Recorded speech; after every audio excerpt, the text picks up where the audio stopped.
Plan మొదలు పెడదామని చెప్పి సైగ చేసుకుంటున్న వల్లి బ్రహ్మరామకు దిమ్మ తిరిగే షాక్ ఇచ్చిన నర్మద, తల్లి కాబోతున్న నర్మద. ఇదంతా ఎలా జరిగింది, అసలు నర్మద ఎలా షాక్ ఇచ్చింది, మరి వీళ్ళిద్దరూ ఏం ప్లాన్ ఎగ్జిక్యూట్ చేద్దామని చెప్పి సైగ చేసుకున్నారు, ఇదంతా కూడా వీడియో ద్వారా చూసేద్దాం. ఇక్కడ స్కిప్ చేయకండి, చివరి వరకు చూడండి, పూర్తిగా మీకు అర్థమవుతుంది. వీడియోని లైక్ చేయడం, షేర్ చేయడం మర్చిపోకండి. మీ లైక్ అండ్ షేర్ మాకు మంచి సపోర్ట్, ఇంకా ఎంకరేజింగ్గా ఉంటుంది. ఇక మొత్తం మీద చూసుకున్నట్లయితే కనుక వేదవతి వాళ్ళ ఇంటికి అందరూ వచ్చేసారు కదా. వచ్చిన తర్వాత అందరూ కూడా చాలా హ్యాపీగా ఉంటారు. మొత్తం మీద సేనాపతి అయితే డామినేషన్ చూపించాలని చెప్పి చాలా ట్రై చేస్తాడు. కానీ డామినేషన్ చూపించాలనుకున్న ప్రతిసారి ధీరజ్ అయితే చాలా వరకు సైలెంట్ చేస్తూ ఉంటాడు. ఒకసారి ప్రేమకి ధీరజ్కి గొడవ కూడా అవుతుంది ధీరజ్ మాట్లాడే మాటల వల్ల. ఇక దాంతో ఒక్కసారిగా మీరిద్దరూ సైలెంట్గా ఉండండి, ఎందుకు మీరు గొడవ పడుతున్నారు అని చెప్పి నర్మద సైలెంట్ చేస్తుంది. ఇక అలా సైలెంట్ చేసిన తర్వాత ఇంతలోకి శారదాంబ అయితే, ఒరే మీరందరూ కలిసి ఇలా నా పుట్టినరోజు చేయటం నాకు చాలా హ్యాపీగా ఉంది, అయితే మీరు ఇలా గొడవలు పడకండి ప్లీజ్ అని చెప్పి చెప్తుంది. చెప్పేసరికి సరే అలాగే గ్రాని, మేమే గొడవలు పడంలే కానీ నువ్వైతే హ్యాపీగా ఈ ఫంక్షన్ ఎంజాయ్ చేయి అంటూ ఉంటే, భోజనాలు అన్నాడు రామరాజు అంటుంది. అయిపోయినాయి అత్తయ్య గారు, మీరు కూడా వస్తే భోంచేసి ఇక అందరం ఎటోళ్ళటు వెళ్ళొచ్చు అని చెప్పని అంటాడు. అలాగే రామరాజు అనేసి ఇక శారదాంబ భోజనానికి లేకపోతూ ఉండగా మళ్ళీ ఇంకా రామరాంబ ఇద్దరూ కూడా సైగ చేసుకుంటారు. భోజనాల దగ్గరే మనం మొదలు పెట్టాలి అని చెప్పేసి సైగ చేసుకుని ఇక భోజనాల దగ్గరికి అందరూ వెళ్తూ ఉండగా ఇక అక్కడ ప్రేమ వచ్చి కూర్చునేసరికి రా ఇలా కూర్చో అని చెప్పి భ్రమరాంబ వల్లి వంక చూస్తూ ప్రేమని పిలుస్తుంది. ఇంకా వల్లి అమ్మయ్యా ఇక ఈవిడ మొదలు పెట్టిందంటే ఇంకా ఎలాంటి ఇబ్బంది ఉండదు అని చెప్పేసి అనుకుంటూ ఇక సరేనని చెప్పేసి చూస్తూ ఉంటుంది. భ్రమరం దగ్గర ప్రేమ వచ్చి కూర్చుంటుంది. ఏంటి సంగతులు, ఎలా చూసుకుంటుంది మీ అత్తగారంటే, అబ్బా మీ చెల్లి ఎలా చూసుకుంటుందో నీకు తెలీదా అని అంటే, తెలుసులే కానీ అత్త కదా ఎంతైనా అంటే, అత్త అనడం కంటే అమ్మ అనడం మంచిది, మా అమ్మలాగానే నేను ఏదంటే అది, అంతకు మించి ఒక్క మాట మాట్లాడదు, అసలు నన్ను ఏ రోజు తిట్టడం కానీ గదమాయించడం కానీ ఉండదు, ఒక పని చెప్పదు, అన్నీ ఆవిడే చేసుకెళ్ళిపోతూ ఉంటుంది. ఇంకా అదేమన్నంటే అదిగో వల్లితో పనిచేయిస్తుందంటే, అదేంటి అంటే అవును వల్లితోనే పనిచేయిస్తుంది, ఎందుకంటే వల్లి ఈ ఇంటికి చేసిన ద్రోహం అంత ఇంత కాదు అంటుంది ప్రేమ. ఏం చేసింది అని అంటే, ఇప్పుడు అవన్నీ ఎందుకులే, ఇంటి గుట్టు బయట పెట్టకూడదు కదా, వదిలేసేయి అని చెప్పని అంటుంది. బో ఇంటి గుట్టు బయట పెట్టకూడదంట, పర్వాలేదే కోడల లక్షణాలు బాగానే వచ్చాయి నీకు, అవుని ఇంతకీ మీ పెళ్ళి ఎక్కడ జరిగింది అంటుంది.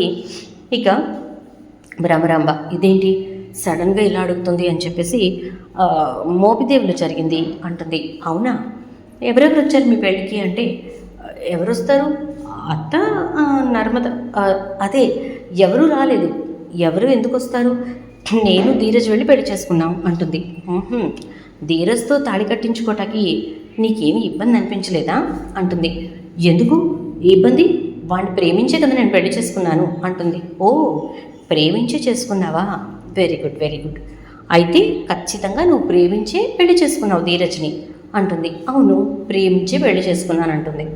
సరే సరే అయితే మంచిది, ఇక మీరిద్దరూ మొదటి నుంచి ప్రేమించుకుని పెళ్లి చేసుకున్నారా అంటే, అవును అంటుంది. ఇక అలా ఒక్కొక్క విషయం అడుగుతూ ఉంటే ఏదో డౌట్ కొడుతూ ఉంటుంది ఇక ధీరజ్కి ప్రేమకి ఇద్దరికి కూడా. ఈలోపు నర్మద అత్తయ్య గారు అని చెప్పానంటుంది. ఏంటే కొత్తగా అత్తయ్య గారు అంటున్నావు, ఏంటి అత్త అని అంటావు కదే అని అంటే, కాదు నాకెందుకో ఏదోలా ఉంది అంటుంది. ఏమైందే శ్రీరామ శ్రీరామ, దీనికి ఏమైందో అర్థం కావట్లేదు, పొద్దున్నుంచి పనంతా చేసి చేసి వికారంగా ఉందా ఏంటి అని చెప్పని అంటుంది. అది కాదు నాకేంటో కళ్ళు తిరుగుతున్నట్టుగా ఉంది అని అంటుంది నర్మద. కళ్ళు తిరుగుతున్నాయా, అమ్మ బాబోయ్, ఏమండి ఇలా రండి అంటుంది. ఏంటి బుజ్జమ్మ అంటే, నర్మదకి కళ్ళు తిరుగుతున్నాయి అంటుందండి అని అనేసరికి భ్రమరాంబ వాళ్ళు చూసుకుంటారు, నువ్వు కూర్చో, మోపిదేవిలో మీ పెళ్లి జరిగినట్టు సాక్ష్యాధారం ఏంటి అని అంటే, పెళ్లి జరిగినట్టు సాక్ష్యాధారం ఏముంటుంది, అదే పోలీసుల సమక్షంలోనే జరిగింది కదా, అది వాళ్ళే సాక్ష్యం అని అనేసరికి, ఓహో సరే అయితే నాకెందుకు నువ్వు ప్రేమించింది ధీరజ్ని కాదు అని అనిపిస్తోంది అని అడుగుతుంది. ఈలోపు అయ్యో శ్రీరామ శ్రీరామ అని చెప్పి మళ్ళీ మొదలు పెడుతుంది. ఏమైంది వల్లి అని చెప్పేసేసి సారీ ఏమైంది వేద అని చెప్పేసేసి భద్రావతి అడిగేసరికి అక్క నర్మద కళ్ళు తిరుగుతున్నాయి అంటుందక్క అని చెప్పని నర్మద ఇలా కూర్చో అంటూ ఉండగానే నర్మద కళ్ళు తిరిగి పడిపోతుంది కింద. ఇంకొక్కసారిగా అందరూ కూడా కంగారు పడిపోతూ ఉంటారు. సాగర్ అయితే నర్మదా ఏమైంది? ఈవిడ గారి మూలాన ఇంటందరికీ చాకిరీ అయిపోయింది. ఉదయం లేచిన దగ్గర నుంచి పని చేయిస్తూనే ఉంది. నర్మదకి ఏమైందో ఏంటో అని చెప్పి చాలా కంగారు పడిపోతూ ఉంటాడు. అబ్బా నువ్వు ఆగరా, ఏమీ అవ్వలేదు కానీ అని చెప్పేసి ఇక శారదాంబ వచ్చి నర్మద చేయి పట్టుకొని చూస్తుంది. చేయి పట్టుకుని చూస్తే అమ్మా చేయి పట్టుకు చూస్తావేంటే, దానికి ఏమైందో ఏంటో అర్థం కాక నేను ఇదవుతుంటే అనగానే ఈలోపు వల్లి బ్రహ్మరాంబ వంక చూస్తూ మీరు ఆపకండి, కంటిన్యూ చెయ్యండి అని చెప్పని అంటూ ఉంటే ఇలాంటి పరిస్థితుల్లో అదేం చెప్పదు.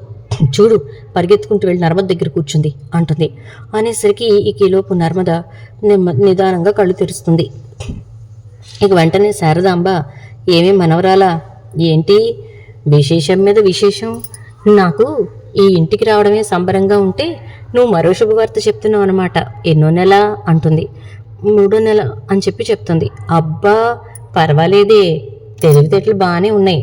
ముందే చెప్పాలి కదా అందరికీ అంటే ఏమవుతుందో తెలియదు కదా, అందుకే చెప్పలేదండి అని చెప్పని అంటుంది. పర్వాలేదైతే. ఏరా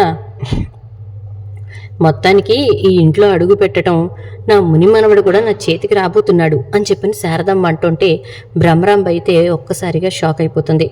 ఇక ఈలోపు మళ్ళీ ప్లాన్ ఎగ్జిక్యూట్ చేద్దామని చెప్పని అనుకునే లోపే నర్మదని ముందు హాస్పిటల్కి తీసుకెళ్ళు, బాగా నీరసంగా ఉందంటుంది అని చెప్పానంటే ఇక అందరూ కూడా హాస్పిటల్కి తీసుకుని సాగరు ధీరజ్ వెళ్తారు. ప్రేమ కూడా వెళ్ళిపోతుంది. ఇంకేముంది అక్కడ మాట్లాడడానికి ఏమీ లేదు, బయట పెట్టడానికి ఏమీ ఉండదు. ఎందుకంటే వాళ్ళిద్దరూ ఉండగానే ఇదంతా చేయాలి అనుకుంటారు, కానీ వాళ్ళిద్దరూ వెళ్ళిపోతారు. ఇక వల్లి అయితే అనుకున్నది ఒకటైతే అయ్యిందొకటి. ఏంటి ఇదంతా ఇలా జరుగుతోంది? అసలు ఈ ప్లాన్ని మొత్తానికి ఎగ్జిక్యూట్ చేసి జాగ్రత్తగా ప్రేమని ధీరజ్ని వాళ్ళ ఇంటికి పంపించాలి.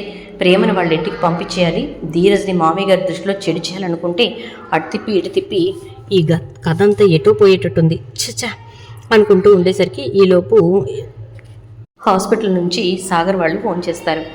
నాన్న నర్మదకి 3వ నెలని కన్ఫర్మ్ చేశారు. నేను ఇటు నుంచి ఇటు వాళ్ళ ఇంటికి తీసుకెళ్ళి అప్పుడు తీసుకొస్తాను అంటే సరే రాయితే అంటాడు. ఇంకెక్కడ వీళ్ళంతా భోజనాలు చేసిన తర్వాత వాళ్ళు అటు వెళ్ళిపోతూ ఉంటారు. ఈలోపు ప్రేమ ధీరజ్ వస్తారు. వచ్చిన తర్వాత ప్రేమ వంక ధీరజ్ వంక చూస్తూ చాలా కోపంగా లోపలికి వెళ్ళిపోతుంది భద్రావతి. ఇదేంటి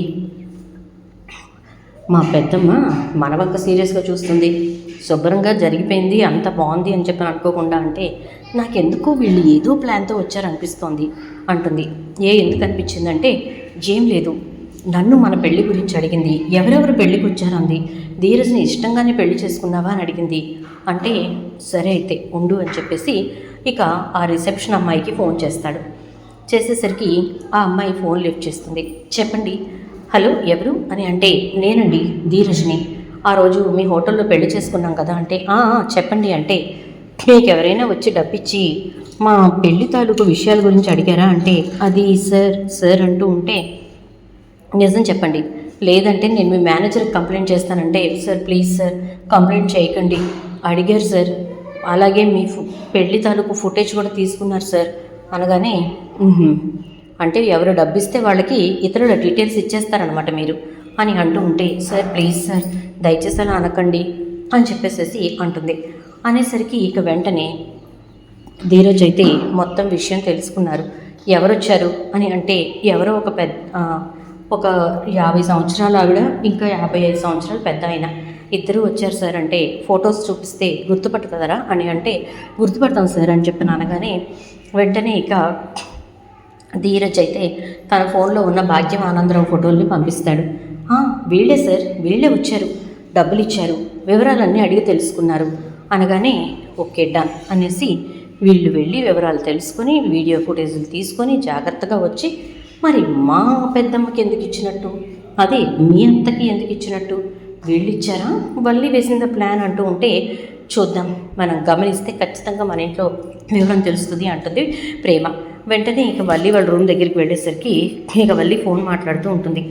ఏటి అమ్మ ఇక్కడ ప్లానింగ్స్ వేసేది, నర్మద మొత్తం చెడగొట్టేసింది అంటుంది. చెడగొట్టడం ఏంటి అంటే అది కొడుకుతూ ఉంది, కళ్ళు తిరిగి అడిపోయింది. అసలు కరెక్ట్గా ప్లాన్ మొదలు పెట్టింది భద్రావతి.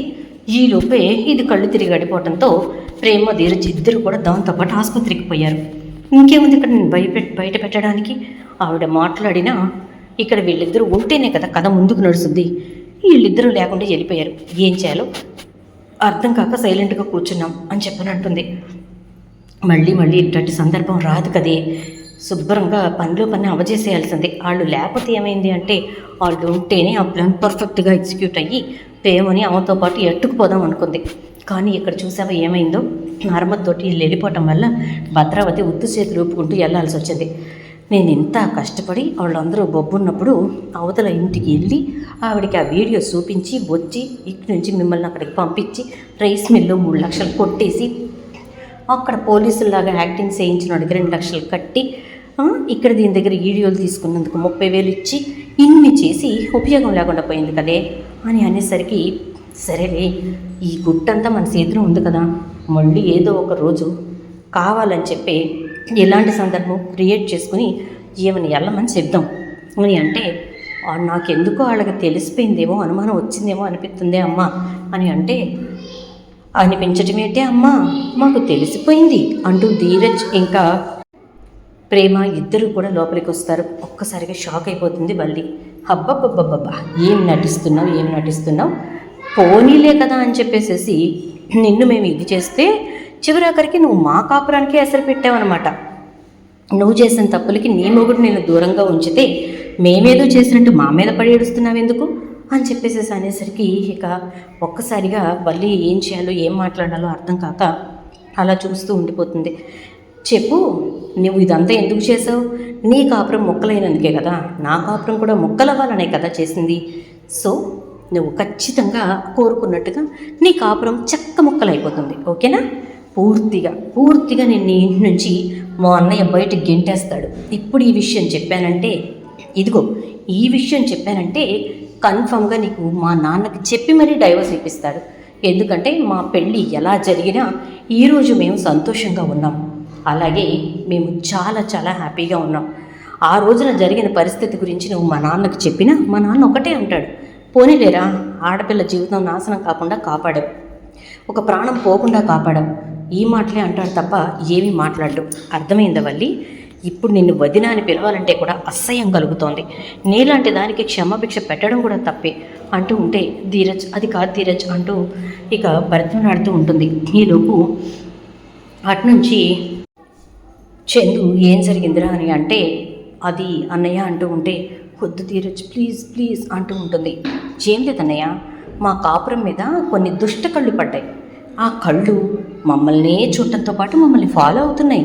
చాలా జాగ్రత్తగా మా కాపురం తీయటానికి కావలసినవన్నీ అరేంజ్ చేసుకుంటున్నాయి అని అంటే, అసలు అలాంటి పరిస్థితులే వస్తే ఎవరైనా సరే చంపి పక్కనేస్తాను అంటాడు చందు. ఎందుకన్నయ్య అంటే, ప్రేమ లేకపోతే ఈరోజు నేను ప్రాణాలతో లేనురా. నా విషయం అర్థమైన ఎవరు మీ కాపురం జోలికి రారు. ఎవరు? ఆ భద్రావత అని అంటే, భద్రంగా మన ఇంట్లోనే శత్రువుల్ని పెట్టుకొని భద్రావతిని ఎందుకన్నయ్య అనుకోవటం అని అనగానే మళ్ళీ ఈ వల్లి ఏదో చేసింది, వల్లితేనా అని అంటూ ఉంటాడు. వదిలే అన్నయ్య, వదిలేసే ఈసారికి. ఇంకొకసారి కానీ ఇలాంటివి ఏమైనా జరిగినా, శత్రువులతో చేతులు కలిపినా, ఈ కుటుంబంలో చిచ్చులు పెట్టాలని చూసినా ప్రతిసారి ఊరుకున్నట్టు ఈసారి మాత్రం ఊరుకునేది లేదు అని అంటాడు ధీరజ్. అమ్మయ్యా, చెప్పేస్తాడేమో, ఎక్కడ బాగా నన్ను బయటికి గింటేస్తాడోనని భయపడిపోయాను. నేను అనుకున్నది ఒకటైతే ఇక్కడ ఒకటి జరిగింది అనుకుంటూ ఉంటే ఈలోపు ఇక సాగర్ ప్రేమను తీసుకుని వస్తాడు. వచ్చిన తర్వాత వేదవతి ఆనందానికి అవధులుండవు. వల్లి దిష్టి పడబట్రా అని చెప్పానంటే గబగబా వెళ్ళి తీసుకొస్తుంది. నేను తీస్తాను అత్తయ్య గారు అంటే, అక్కర్లేదమ్మా, కడుపుతో ఉన్నవాళ్ళు, కడుపు పోగొట్టుకున్న వాళ్ళు దిష్టిలు తీయకూడదు. నువ్వు ఆ 2 పోవలకి చెందవనుకో, అయినా కూడా నువ్వు తీయకూడదమ్మా అని చెప్పేసి గబగబా వెళ్ళి వేదవతి దిష్టి తీసి లోపలికి తీసుకొస్తుంది. ఇక నర్మద చాలా సంతోషంగా అత్తింట్లో అడుగుపెట్టి చాలా హ్యాపీగా ఉంటుంది.